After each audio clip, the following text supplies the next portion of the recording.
Por alguna razón en Argentina se idolatra y se reivindica constantemente desde hace 70 años a una persona que creo yo que si conocieran un poco mejor su historia, no solo dejarían de corear su nombre en canciones, sino que hasta se podría transformar en una especie de mancha que se buscaría olvidar. Así que con el objetivo de refrescarles la memoria y darles a conocer una parte de la historia que parece que se busca ocultar, acá les traigo un top 7 de verdades de Perón. En el año 1946, cuando Perón llevaba algunos meses como presidente, originarios collas que se habían sentido atraídos por su discurso decidieron viajar desde Jujuy hasta Buenos Aires para tener una audiencia con Perón. Lo que ellos pretendían era saber más sobre esa parte del discurso electoral de Perón donde hablaba de que la tierra debía ser de quien la trabajara. Los collas, que estaban cansados de ser tratados como extraterrestres en su propio país, pretendían encontrar algún tipo de solución. Y en un principio, si bien Perón no les prestó atención a lo que ellos tenían para decir, dio a entender que los atendería. Eso sí, mientras tanto se encargó de hacerse ver con ellos para venderle al país que era un tipo integrador y que escuchaba. Pero los días pasaban y los collas, que irónicamente habían sido hospedados en el hotel de inmigrantes, seguían sin ser atendidos. Lo que sucedía en realidad era que Perón, por aquel entonces, estaba por intervenir la provincia de Catamarca, y le venía bien tapar ese suceso con toda la novedad colla. Pero ni bien pudo sacar la atención de la gente sobre Catamarca, los collas ya no fueron útiles para su agenda. Fue así que sin reunión ni nada, fueron echados y llevados en tren nuevamente hasta La Rioja. Cuando se resistieron a subir, fueron golpeados y reprimidos, e incluso en cada estación intermedia se aseguraron de que hubiera seguridad para impedir que alguno de ellos se bajara. Fueron ilusionados, utilizados, estafados, golpeados y echados. Dentro de todas las cosas malas que puede hacer alguien, una que sin dudas es muy grave es adoctrinar, es meterse con el cerebro de gente inocente como niños para asegurarse años y años de robo. Es una estafa que estás haciendo dentro de la educación. No solo es aprovecharte de la ignorancia, sino además perpetrarla, y con la única intención de favorecerte personalmente, algo que supuestamente debería estar mal visto según las propias 20 verdades peronistas. Nosotros tenemos en este momento casi 4 o 5 millones de estudiantes, de gente que estudia, que si no votan hoy, votan mañana, no hay que olvidarse. Tenemos que irlo convenciendo de que va a la escuela primaria. Y yo le agradezco mucho a las madres que ya le enseñan a decir Perón antes que decir papá, y ya demasiado eso, pero para la primera parte de esta acción individual es imprescindible el adoctrinamiento. La escuela primaria constituye entonces el primer escalón de captación y del adoctrinamiento de la futura ciudadanía al movimiento justicialista. Esta exigencia impone al personal de preceptores, maestros y profesores una profunda identificación con los postulados de la doctrina, a fin de lograr que la juventud al iniciarse en el ejercicio de los derechos ciudadanos se encuentre identificado con la doctrina nacional. Ya estamos, nuestros ejércitos civiles de mujeres, adiestradas y adoctrinadas para enseñarle e inculcarle al niño que el alma de la patria, antes que en las escuelas, lo forman las madres argentinas en la cuna, que les enseñamos a quererlo a Perón antes que a bendecir los nombres propios. Durante los años en los que gobernó el peronismo, existió un fuerte populismo que consistió en quitarle a unos para darle a otros. Pero una de las cosas que nunca te cuentan es qué métodos usaban en ocasiones para conseguir esas cosas para repartir. Iban a negocios y exigían que se les entregaran productos para regalar. Y si estos negocios se negaban, a los pocos días eran visitados por inspecciones extrañas, eran atacados y saqueados durante la noche o directamente eran amenazados en la cara. De estas historias hay miles que cuentan hasta el día de hoy algunos abuelos y abuelas que los sufrieron en aquel entonces. De hecho, me gustaría que si tenés alguna anécdota del estilo, la compartieras en los comentarios. Pero si no crees en esto, acá el mismo Perón te explica un poco cómo se manejaban con los negocios. Creo que según se puede ir observando, vamos a tener que volver a la época de andar con el alambre de fardo en el bolsillo.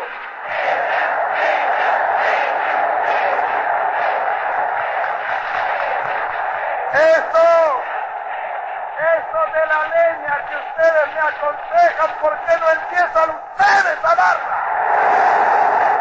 Con referencia a los especuladores.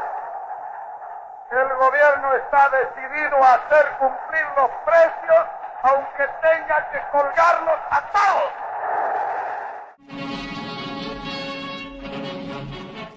En este puesto y antes de entrar en el podio quería destacar algo que nadie quiere admitir. Justamente aquellos que tanto dicen estar en contra de los militares, de los fachos y de las dictaduras, deberían saber que Perón participó en 2 golpes de Estado. El primero fue en 1930 y por más que algunos intentan sacar la responsabilidad de aquel golpe argumentando que era un joven y que se arrepintió, la verdad es que él ya tenía 35 años y poco después de haber hecho este golpe fue contratado dentro del Ministerio de Guerra, puesto que le fue permitiendo acercarse más y más al mundo de la política. Pero en 1943, y acá sí que no tienen ninguna excusa de nada, formó parte de un nuevo golpe de Estado y acá no solo fue importante sino que hasta terminó siendo vicepresidente. Así que vos fíjate, hay incluso quienes dicen que este golpe lo hicieron por temor a que Argentina le declarara la guerra a los nazis, cosa que no sería para nada sorprendente ya que finalmente Argentina recién declaró la guerra de manera simbólica cuando todo estaba definido, y también es sabido que en Argentina se refugió a más de 5.000 nazis. Si a eso le sumamos la admiración que tenía Perón por Mussolini y cómo imitó y aplicó el fascismo en Argentina, no sería nada descabellado.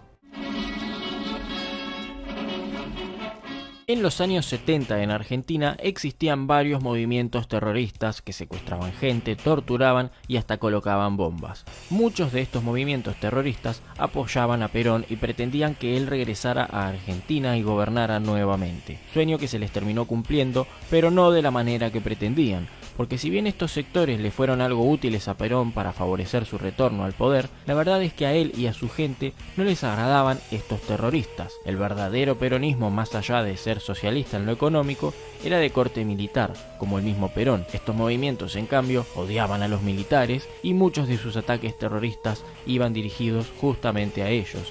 Además, algunos directamente eran comunistas, cosa que tampoco le agradaba a Perón. Entonces, el día que regresó a Argentina, existía gran expectativa por ver qué bando elegiría Perón. En Ezeiza estaban todos estos sectores para recibirlo, los terroristas de izquierda y los peronistas tradicionales, originales, como por ejemplo los de la CGT. Estos grupos, en su afán de demostrarle a Perón quién movía más gente y quién valía más la pena, organizaron grandes movimientos de gente. Pero los peronistas clásicos, y con el aval de Perón, organizaron una especie de emboscada para los movimientos de izquierda. Y así fue como comenzó una batalla campal que se conoce como la masacre de Ezeiza, un enfrentamiento que dejó 13 muertes y más de 300 heridos, y con el cual Perón buscó dejar claro desde un principio cuál era la gente a la que él elegía. A 21 años, las organizaciones sindicales se han mantenido inconmovibles, y hoy resulta que algunos imberbes pretenden tener más mérito que los durante 20 años.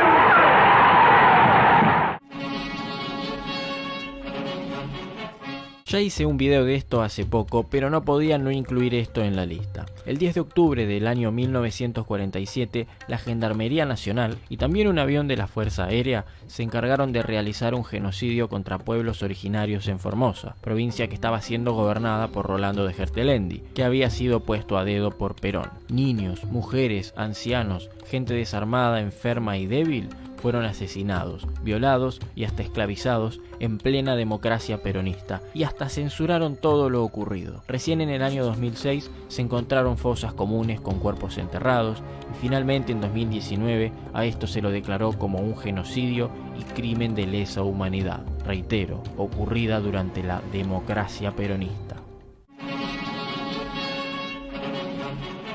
Como mencioné en el puesto 3, al regresar a Argentina, Perón se había encontrado con grupos extremistas y terroristas a los cuales ya no estaba dispuesto a tolerar. Fue así que junto a su mano derecha, José López Rega, crearon una policía paralela conocida como la AAA, con la cual no solo persiguió, torturó, mató y desapareció a estos grupos terroristas extremistas, sino que también se ocupó de cualquiera que se le antojara. Yo le pregunté qué medidas iba a tomar el gobierno para parar la escalada de atentados fascistas que sufrían los militantes populares. A partir de los hechos conocidos por todos de Azul y después de su mensaje llamando a defender el gobierno, esa escalada fascista se ha ampliado mucho más. En el término de 2 semanas hubo exactamente 25 unidades básicas voladas, que no pertenecen precisamente a la ultraizquierda, hubo 12 militantes muertos y ayer se descubrió el asesinato de un fotógrafo. Evidentemente todo esto está hecho por grupos parapoliciales de ultraderecha. Usted se hace responsable de lo que dice. Yo quiero eso de parapoliciales, lo tiene usted que probar. Perfecto, es decir, el día que encontremos... Toma el dato del Ministerio de Justicia enseguida que inicie la causa contra esta señorita. Quiero saber Adelante. qué medidas va a tomar el gobierno para investigar todos esos atentados fascistas. Lo está tomando. Esos son asuntos policiales que están provocando entre la ultraizquierda y la ultraderecha. La ultraizquierda que son ustedes y la ultraderecha que son los otros señores. De manera que esas dos, arréglensela entre ustedes. La policía procederá y la justicia también procederá. Pero indudablemente que el gobierno, el Poder Ejecutivo, solamente lo que puede hacer es detenerlos a ustedes y entregarlos a la justicia. A ustedes y a los otros. Porque lo que nosotros queremos es paz y lo que ustedes no quieren es paz.